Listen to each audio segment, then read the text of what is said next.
Perfectly marinated, succulent, and smoky.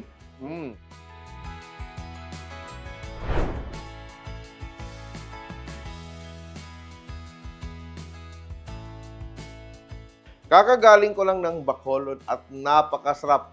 Totoong masarap talaga ang inasal doon. Bacolod chicken inasal.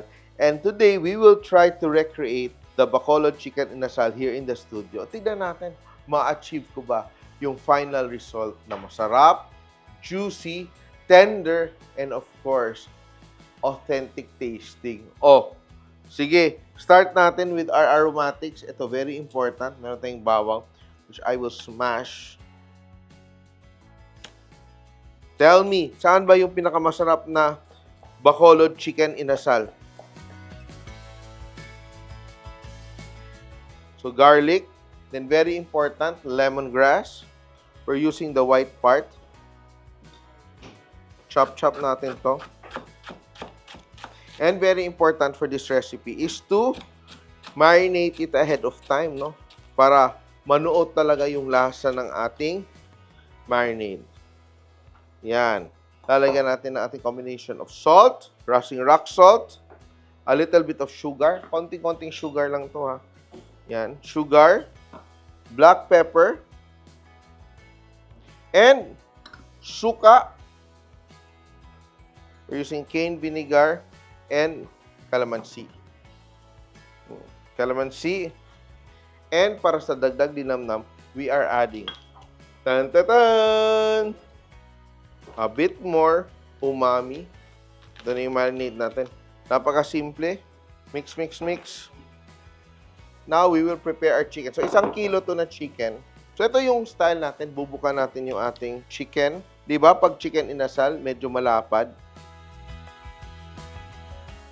Tingnan mo, biglang lumaki yung ating chicken inasal.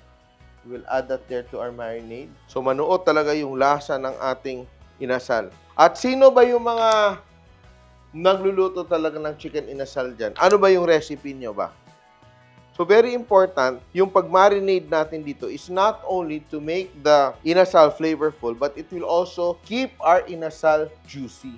And ang ating chicken breast, score natin sa may wing, and bubuka din natin siya sa gitna para, yan, no? And that becomes our inasal. You see? Yan, pag ganun, di ba, biglang sobrang laki. So, 3 pieces to 1 kilo tong ating recipe. Ito, wala pa siyang kulay because we will add our annatto oil or our chicken oil when we grill this. So, this will be so delicious by tomorrow. And we will wrap this up and keep it in the chiller. And ito na ang ating inasal. Looks so good. And the marinade has infused all its flavor into our chicken pieces. So, ito na. Kahapon pa natin binabad yung ating chicken inasal. And now, it's time to grill. All the flavors have come together. Ang ating marinade, sinip-sip na ng ating manok. Tara, ihaw na tayo. Mag-iihaw na tayo. Unahin natin ang likod, ha. And hinay-hinay lang yung luto natin, ha, para sigurado tayong luto yung loob. Kakalapag pa lang, ang bango na kaagad. Bili na kayo ng ating chicken inasal, pero hilaw pa. Parang inasal yata ito ng dinosaur. Sobrang laki ng ating chicken.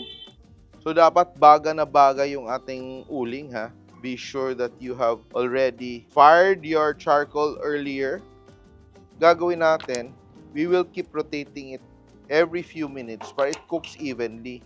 And ako, magiging sobrang amoy inasal na talaga ako dito.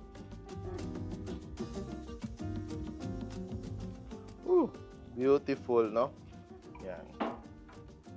Cook on one side and balik rin natin. So, siguro babalik rin natin mga 4 times, no? So, it cooks evenly. At saka gusto ko talaga yung chicken inasal dahil it's core, di ba? Hindi siya yung makapal na part ng manok na just left to cook. Ito siya because it's scored, yung bones natin na exposed, mas madali siyang maluto. And also, when you marinate, mas nuot sa loob yung lasa ng ating marinade. Yan, oh, kasi yung bones natin, na-expose siya, hindi tayo natatakot, mahilawan sa loob. Yan.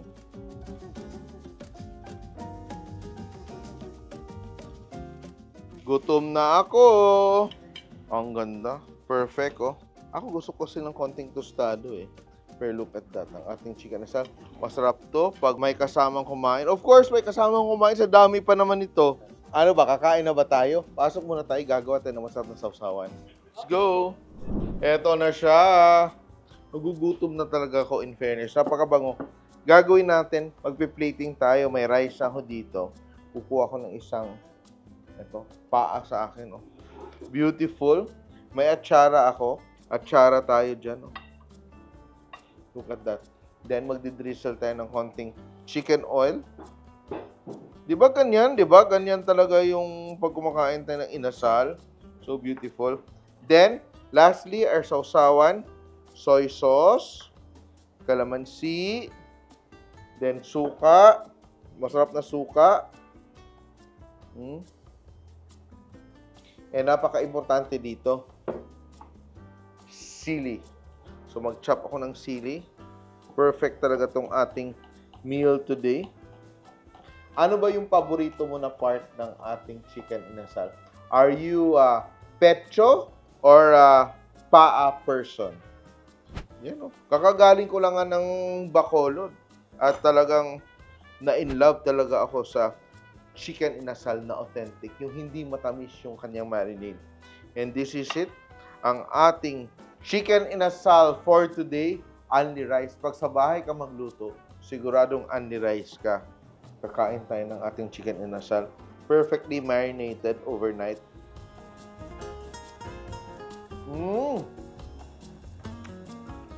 Ang sarap. With rice. Ganyan, no? This is the best way to eat the chicken inasal. Perfectly marinated, succulent, and smoky. Kung gusto niyo magluto ng ganito kasarap na chicken inasal, check out the Simple.ph YouTube channel.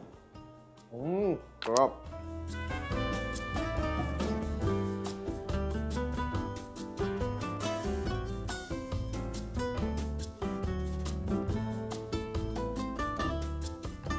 Simple.ph. Living made simple.